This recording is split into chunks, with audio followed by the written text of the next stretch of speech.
A 33-year-old Ski-Doo Tundra that still ran on the day it was finally rebuilt. An expedition with nearly 17,000 miles on an engine that had never been opened. An Arctic Cat Jag past 15,000 whose carburetors never came off.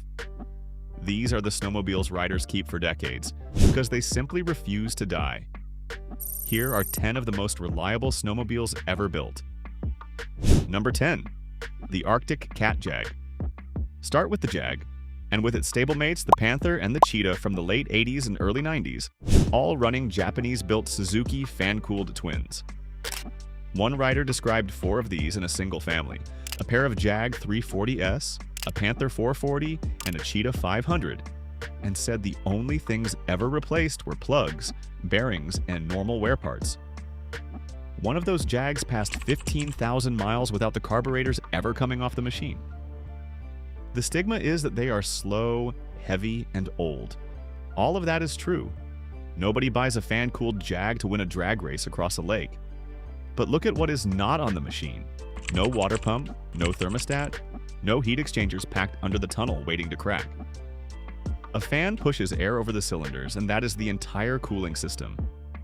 There is no coolant to leak, no pump to fail, and nothing to overheat when you are creeping through the woods at walking pace with no snow dust to cool anything. Before you buy 3 checks, look at the fan belt and the shrouding around the engine, because a fan-cooled motor depends completely on that ducting being intact and correctly routed. Pull the recoil a few times and feel for even compression.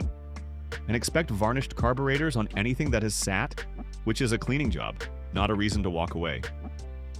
Because Suzuki built these for Arctic Cat across a long production run, the same basic architecture turns up in several models and displacements, so parts knowledge carries from one machine to the next. These are among the cheapest running sleds in the classifieds, and the next one has a reputation that is even harder to kill. Number 9. The Yamaha Enticer. Ask riders who were around in the 80s which sleds simply refused to quit, and the Enticer comes up over and over, usually described in one word: bulletproof. It is not a fast machine, and it never pretended to be. It is a lightweight fan-cooled Yamaha twin built during the era when Yamaha's reputation for engines was already the strongest in the sport. The stigma here is size and speed. An Enticer will not haul a heavy load, it will not keep up on a groomed trail with anything modern, and the ergonomics are from another century. What it will do is start. Riders keep these around as guest sleds, kid sleds, ice fishing sleds, and camp machines precisely because they can sit for a season and still fire up. The technical reason is the same as the Cat above: simple air cooling, a modest state of tune, and an engine that was never asked to make big power relative to its size. Low stress is the entire secret of every machine on this list, and the Enticer is one of the purest examples of it. The buying check is age, not design. These machines are decades old now, so inspect the fuel lines, the crank seals, and the condition of the recoil, and run a compression test before money changes hands. Rubber and fuel system parts age even when a sled sits in a shed. Get one that has been kept dry and you have a machine with almost nothing left on it that can strand you for the price of almost nothing, sitting in the back of the garage waiting for the day your main sled is apart on the bench. Number 8. The original Yamaha Phaser. Yamaha built the first-generation Phaser from the mid-80s into the early 2000s, and riders still talk about that engine in a way they talk about almost nothing else from the era. Light, genuinely quick for its displacement, and effectively unkillable when it was looked after. The stigma is that it is small and dated. Riders shopping for a modern trail sled dismiss it on the spec sheet. But the Phaser earned its following because it combined a low weight with an engine that would take abuse from riders who had no idea what they were doing, which is exactly the environment that exposes a bad design. What makes the engine last is what makes every engine on this list last: a modest state of tune, straightforward air cooling, and an owner doing basic maintenance. The light chassis is a bonus on top of that. It asks less of the drivetrain, the suspension, and the track, so the whole machine ages more slowly, not just the motor. Your checks on a Phaser are the standard old 2-stroke list: compression on both cylinders, crank seals, and the condition of the chain case oil. Look hard at the tunnel and the bulkhead for corrosion and for cracks around the suspension mounts, because on a machine this old, the chassis is usually what limits its life, not the engine. Clean ones hold value better than almost anything else of that age. When a 30-year-old machine still has buyers waiting for it, that is the market confirming the reputation. Number 7. The Polaris Indy 500. This is the sled that made Polaris. When Polaris launched the 1989 Indy 500, the headline was its new 488 cubic centimeter liquid-cooled Fuji twin, and that engine went on to become one of the most successful in the history of the sport. It stayed in production from 1989 into the early 2000s, built in Japan by Fuji Heavy Industries to Polaris specifications, and it found its way into a long list of Indy variants. Owners described never having had a wrench in the engine at all, only routine maintenance. The stigma is that it is a 90s Polaris, and Polaris of that era does not have a spotless reputation across the board. Fair enough, but look at what this specific engine actually is. No reed valves, no exhaust valves.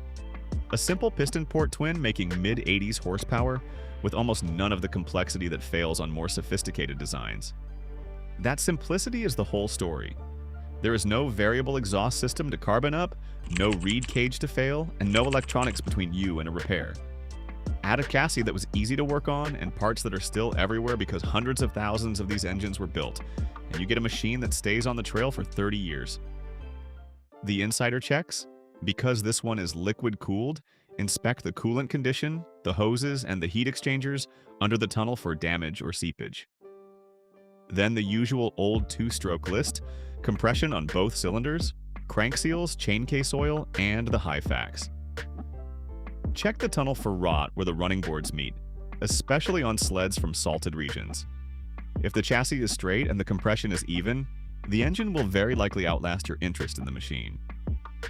Expect to pay a little more for a clean Fuji-powered Indy than for a comparable machine of the same age, simply because the engine reputation is well known among people who shop these.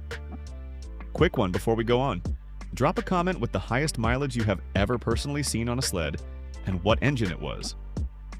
I want to see how far this crowd can push these numbers. Now we move from the classics into the machines still doing real work today, starting with one that trappers have quietly relied on for decades. Number 6. The Ski-Doo Tundra. This is the working machine of the group, and its reputation comes from the people whose income depends on it. The Tundra is repeatedly named the #1 trapline machine, and that is the strongest endorsement a snowmobile can get, because a trapper who gets stranded loses far more than a day of riding. One owner described running a 33-year-old Tundra and only rebuilding the engine because the compression had finally drifted low. It still ran, and it still got from point A to point B. That is the honest definition of a machine that never breaks down. Not that it never wears out, but that it keeps working long past the point where it has earned the right to quit. The stigma is the power. A Tundra is a narrow, light, low-output utility sled, and riders who want to pin the throttle on a groomed trail will hate it. But that low output is exactly the mechanism. An engine that is never asked to make much power is never under the kind of thermal and mechanical stress that kills engines. The buying check on a Tundra is not the motor, it is the working life. Look at the track, the skid, and the mounting points, because these machines pull sleds and haul gear and often live outdoors. Check for repairs to the tunnel and for hard use around the hitch area. A tired chassis on a good engine is a fixable machine, and often a cheap one because most buyers judge a used Tundra on cosmetics rather than on what matters. The next one takes that same utility logic and puts serious mileage behind it. Number 5. The fan-cooled Ski-Doo 55OF. The 550 fan in the Skondik and Expedition chassis is the workhorse that quietly racks up numbers that performance sleds never see. A dealer described taking in a 2013 Expedition 55OF with just under 17,000 miles on it, and the engine had never been opened. The owner's habit was simple and worth repeating. Always stored properly, always warmed up before it was worked. The stigma is that the 550 fan is slow and thirsty. Both are true. It is a fan-cooled two-stroke, pushing a heavy utility chassis, and it will not impress anyone on a spec sheet. What it will do is start at 30 below, pull a loaded sleigh, and run all day at a pace that never stresses anything. The mechanism is the same as everything else here, but with a twist worth understanding. Fan cooling actually favors this kind of riding. A liquid-cooled sled leans on snow spray hitting the tunnel heat exchangers to shed heat, which becomes a problem when you spend the day crawling on packed trails or hardpack with nothing being thrown up. Fan cooling does not depend on vehicle speed and snow spray in the same way, which makes it well suited to slow utility work. Check the cooling fan and ducting, the drive clutch, and the condition of the skid, since these carry loads. Also ask how it was stored, because on utility sleds, summer neglect does more damage than the work ever did. Fuel left in a carburetor over 6 warm months causes more failures here than any amount of hauling, so if the answer is vague, budget for a carburetor clean. From here on, we are into the modern engines, and the numbers start getting harder to believe. Number 4, the Ski-Doo 500 SS. The Rotax 593 family earned its reputation the old-fashioned way, through years of service across multiple Ski-Doo models, including the Carburade 600s and later the 500 SS. This is not an engine that got famous on a spec sheet.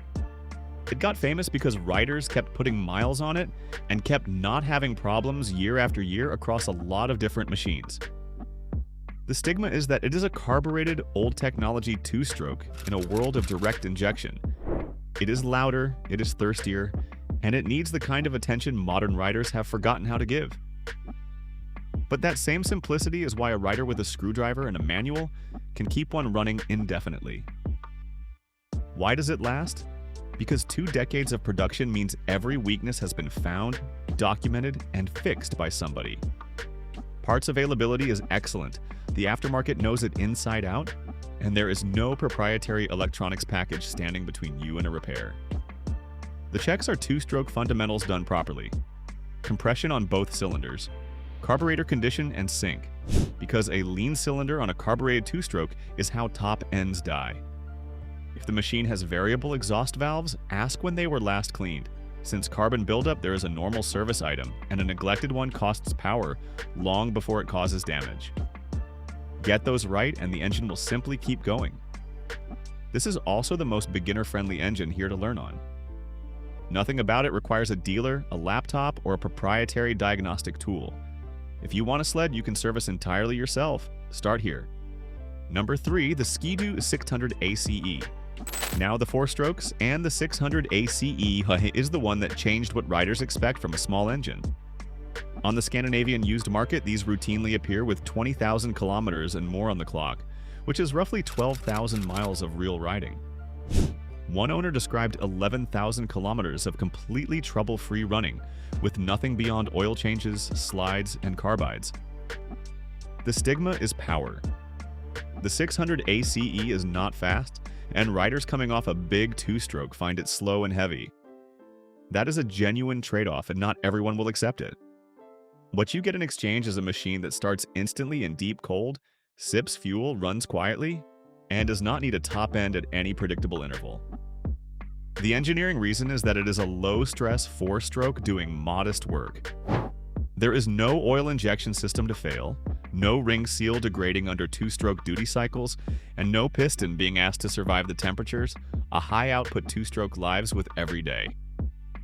The buying check on a 4-stroke is different, and this is where people get careless.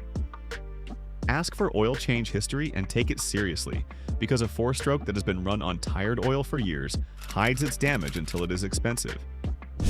Confirm the valve inspection has been done according to the manual for that specific model, and check the electronics and gauge for stored fault codes. A well-serviced ACE is one of the safest used buys in the sport, and because it is not a performance machine, the odds a previous owner beat on it are far lower than with almost anything else. On a used sled, you are not just buying an engine design, you are buying somebody else's riding habits. Number 2, the Ski-Doo 600 E-Tech. This is the modern two-stroke that made the argument obsolete. High-mileage owner reports commonly show 600 E-Techs reaching 20,000 kilometers and beyond without major internal engine work. By that point, the rest of the sled has usually become the limiting factor. That is a remarkable sentence about a two-stroke. The chassis wears out around a motor that is still healthy. The stigma is that it is an electronically controlled two-stroke, and riders who grew up with carburetors distrust the complexity. But direct injection is a big part of that reputation. Fuel delivery is electronically controlled instead of depending on fixed carburetor jetting, so the engine manages fueling far more precisely across changing temperature and altitude. and the oil is metered to demand rather than burned at a fixed ratio. That is not the same as saying it cannot run lean. Injectors, fuel delivery faults, and air leaks are all still possible. What it means is that the most common cause of a cooked two-stroke top end, jetting that no longer suits the conditions, is largely engineered out. There is one honest caution, and it applies to every oil-injected two-stroke. If the oil system has been opened or the reservoir has run dry, the correct priming procedure for that specific sled has to be followed before it is ridden. Refilling the tank alone does not guarantee oil is reaching the engine. If you cannot confirm delivery, do not ride it. Beyond that, your checks are compression, service history, and evidence that the machine was warmed properly rather than started and pinned. Ask what belt it is on and whether the clutches have been serviced. Metering oil to demand also means lower oil consumption than older two-strokes, so less carbon through the exhaust and cleaner running over a long life.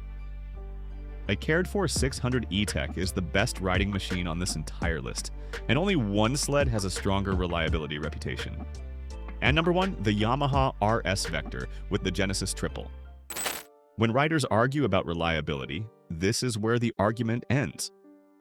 Yamaha introduced the RS Vector for the 2005 model year with a liquid-cooled 3-cylinder 4-stroke developed out of the company's motorcycle engine expertise, and that Genesis Triple went on to power a whole family of Yamaha sleds.